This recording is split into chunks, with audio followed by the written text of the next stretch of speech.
መጣልሽ በግርማ ሆሳዕና በአርያም እያሉ ዘመሩ ሕፃናት በኢየሩሳሌም።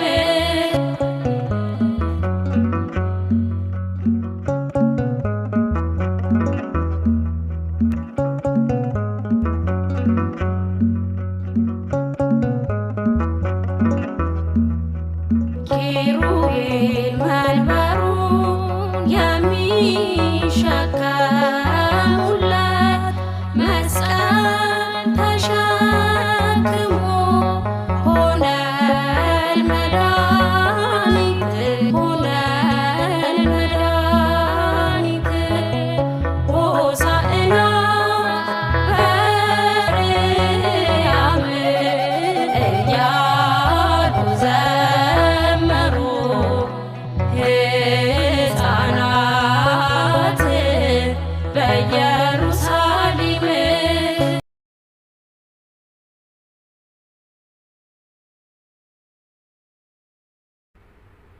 አምላክ አሜን። በስመ አብ ወልድ ወመንፈስ ቅዱስ አሐዱ አምላክ አሜን። በስመ አብ ወልድ ወመንፈስ ቅዱስ አሐዱ አምላክ አሜን። እንኳን ለሰንበተ ሆሳዕና በሰላም አደረሳችሁ። ሰላም ሰላም ለእናንተ ይሁን። ውዴ ቻናል የቤተሰቦች እንደምን አላችሁ? እናለው እግዚአብሔር ይመስገን። እግዚአብሔር ሰላም ከሁላችን ጋር ይሁን። እንኳን አደረሳችሁ አደረሰን። ሆሳዕና የአብይ ጾም 8ኛ ሳምንት ዘወረደ ብለን ሆሳዕና ያደረሰን ቸሩ አምላካችን ይክበር ይመስገን። ቀሪው ሕማማት ቀናት በሰላም ያስፈጽም ዘንድ የሱ ቅዱስ ፈቃድ ይሁን። ለብርሃነ ትንሣኤ በሰላም ያደርሰን። ሆሳዕና ስያሜው ሆሳዕና በአርያም የተባለው ከመዘምረው ከዳዊት ከቅዱስ ያሬድ ዜማ የተወሰደ ነው። ሆሳዕና ማለት መድኃኒት ማለት ነው። ወደ ኢየሩሳሌም ቀርቦ ወደ ደብረ ዘይት ወደ ቤተ ፋጌ ሲደርሱ ያን ጊዜ ኢየሱስ ከደቀ መዛሙርቱ 2 ላከ። እንዲህም አላቸው፣ በፊታችሁ ወዳለችው መንደር ሂዱ። በዚያም ጊዜ የታሰረችውን አህያ ውርንጭላም ከእርሷ ጋር ታገኛላችሁ። ፊታችሁ ፈታችሁ አምጡልኝ። ማንም አላቸው ብሏችሁ ለጌታው ያስፈልጉታል በሉ፣ ወዲያውም ይሰዳችኋል። ለጽዮን ልጅ እነሆ ንጉሥሽ የውሃ ሆኖ በአህያይቱ ግልግል በውርንጭላይቱም ላይ ተቀምጦ ወደ አንቺ ይመጣል ባሉት ተብሎ የተነገረው ይፈጽም ዘንድ ይህ ሆነ። ደቀ መዛሙርቱም ሄደው ኢየሱስ እንዳዘዛቸው አደረጉ። አህያይቱና ውርንጭላዋንም አመጡለት። ልብሳቸውንም በእርሱ ላይ ጫኑ።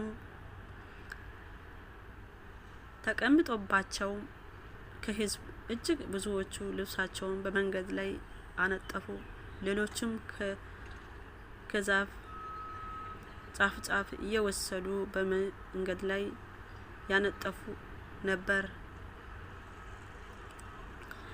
የሚቀደሙትም ሕዝብ የሚከተሉትም ሆሳዕና ለዳዊት ልጅ በጌታ ስም የሚመጣ የተባረከ ነው፣ ሆሳዕና በአርያም እያሉ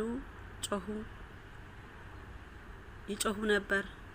ወደ ኢየሩሳሌም በገባ ጊዜ መላው ከተማ ይህ ማን ነው ብሎ ተናወጠ። ሕዝቡም ይህ ከገሊላ ናዝሬት የመጣ ነቢይ ኢየሱስ ነው አሉ። ኢየሱስም ወደ መቅደስ ገባና በመቅደስ የሚገዙትን ሁሉ አወጣ።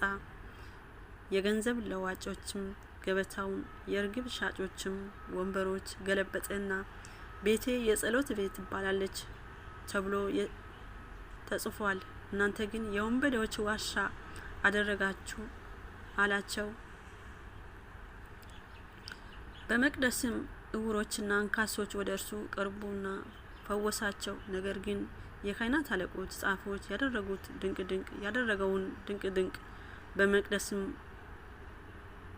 ሆሳዕና ለዳዊት ልጅ እያሉ የሚጮሁ ልጆች ባዩ ጊዜ ተቆጥተው እነዚያ የሚሉትን አትስማንም አሉት።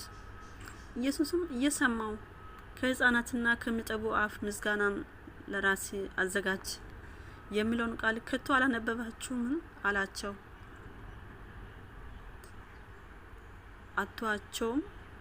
ትቷቸውም ከከተማ ወደ ቢታንያ ወጣ፣ በዚያም አደረ። የማቴዎስ ወንጌል ምዕራፍ 21 ከቁጥር 1 እስከ 17።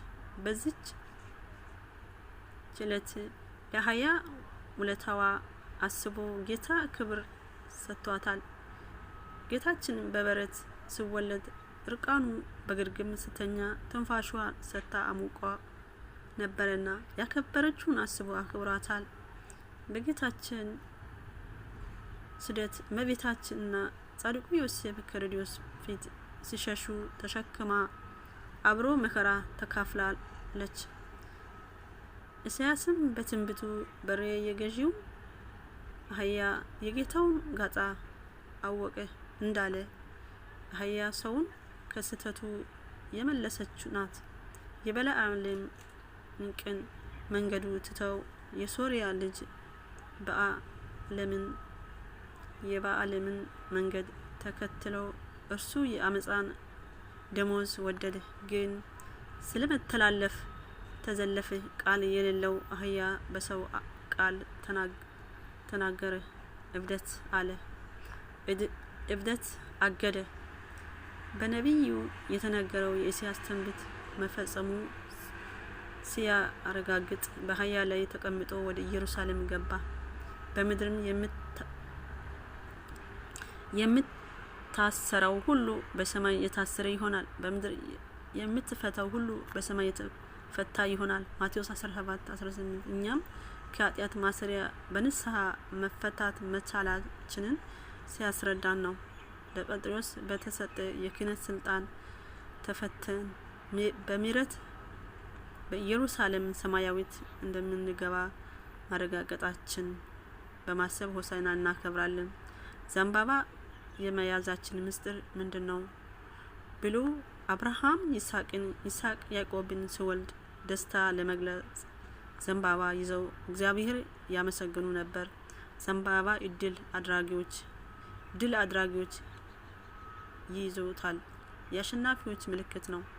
እስራኤላውያን ከግብጽ ባርነት ነጻ የወጡበት ቀን ሲያከብሩ በበረሃ ድንኳን እየጣሉ ነጻነታቸው እያሰቡ የለመለመ